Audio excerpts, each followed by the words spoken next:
You may have weaknesses, you've made mistakes, we all have. But there's a lot more right with you than there is wrong with you. Dwelling on the negative doesn't help you to do better. Beating yourself up for past mistakes doesn't move you forward. The better you feel about yourself, the better you'll do. The more you like yourself, the further you'll go.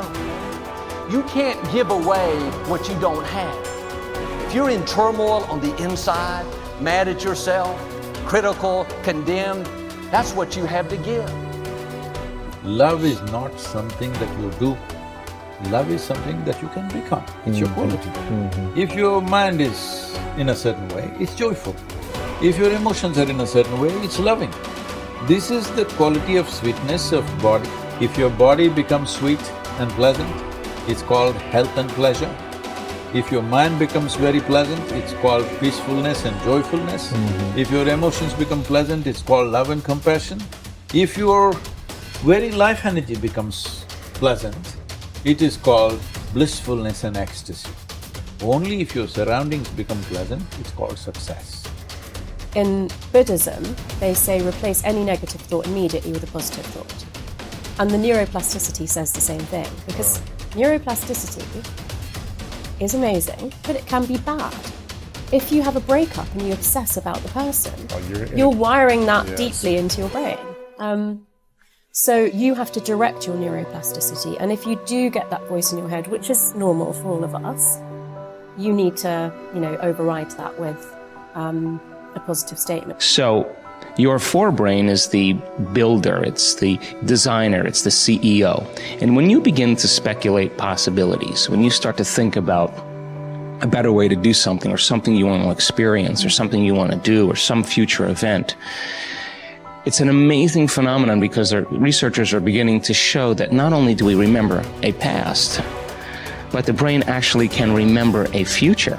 And so how does it do that? Well, because the forebrain has connections to all other parts of the brain, it can take a little bit of that knowledge from a specific neural network and a little bit of experience and another neural network of knowledge and another neural network of experience, and it can seamlessly piece it together to create a new level of mind. And then your brain gets a picture or an image, and then you transfix your mind on that image, and those neurons string into place that begin to fire and wire together.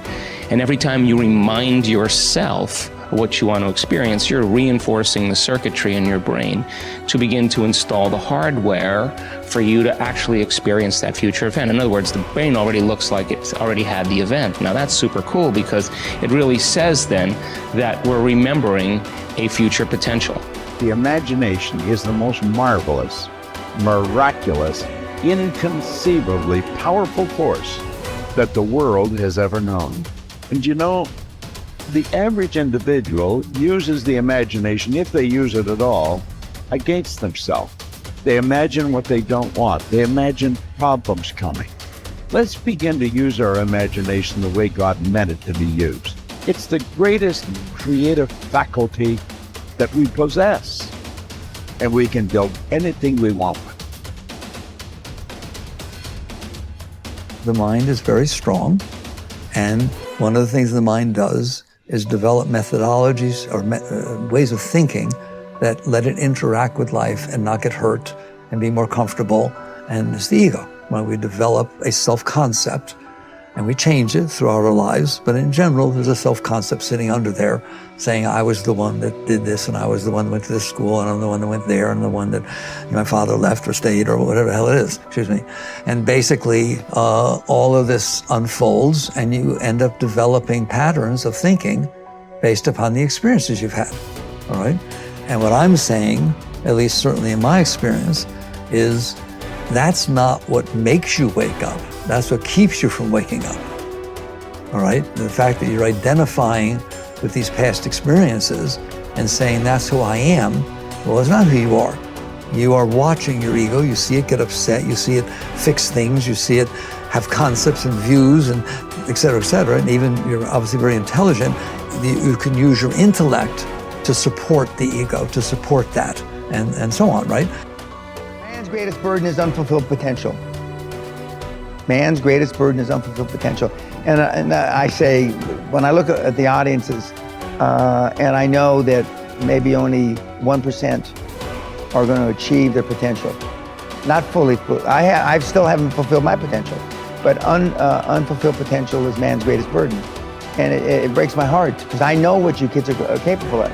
I know I've had kids with 80 IQ to 180 IQ that I mentored that have done big deals.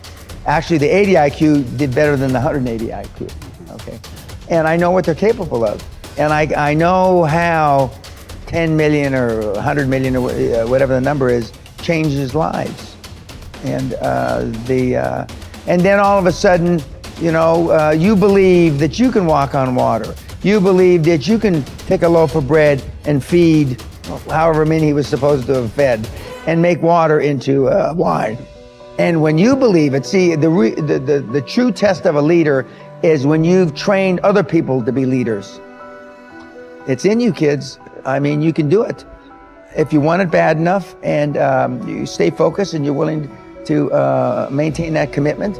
I have to go become more confident. I have to go become a person capable of doing these things. I have to change myself to get there. I can't wait for circumstances to change so I can have my dream. Then our dreams would never happen.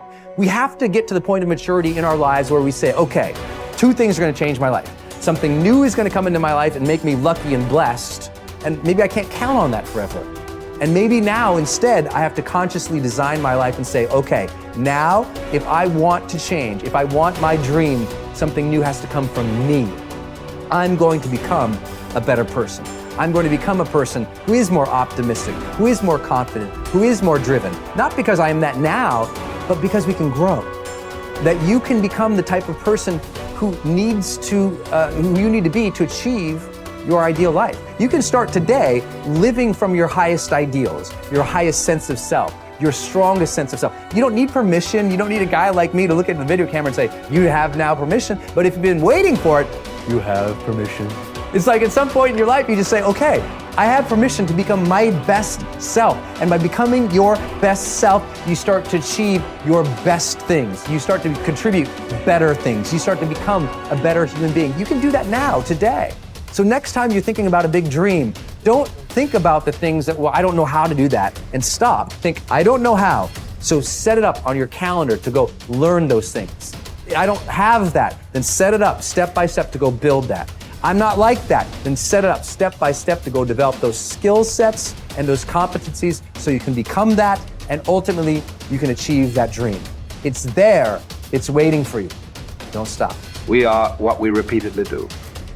Excellence then is not an act, but a habit. You are your most valuable asset. Your life, your potential, and your possibilities are the most precious things you have. Thus, your great goal in life should be to fulfill that potential and become everything you are capable of becoming. Your ability to learn, grow, and fulfill your potential is unlimited. Today, people are graduating from high school and college in their 70s, learning new subjects and developing new capabilities. Your ability to learn and remember can continue throughout your life if you keep your brain alive, alert, and functioning at its best. Your most precious financial asset is your earning ability. Your ability to work is your primary source of cash throughout your life. You could lose your home, your car, your bank account, and everything you own, but as long as you have your earning ability, you can earn it all back, and more, in the months and years ahead. Your biggest investment, most people don't realize this.